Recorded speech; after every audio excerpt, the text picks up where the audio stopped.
हां काय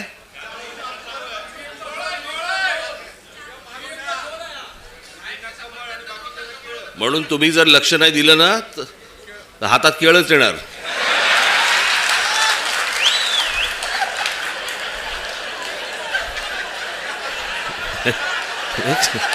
एक सांगितलं तुम्हाला.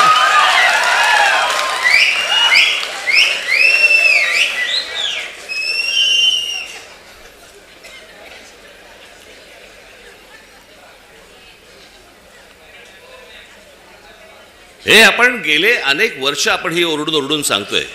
मी मागे पण आता आपलं ज्याला शिबिर झालं त्यावेळेला पण मी म्हटलं, लोक आपल्याला सांगतायत की राज ठाकरेंच्या सभांना गर्दी होते पण मतांमध्ये ते येत नाही. कारण हे जे गेल्या 10-12 वर्षात जे सुरू झालंय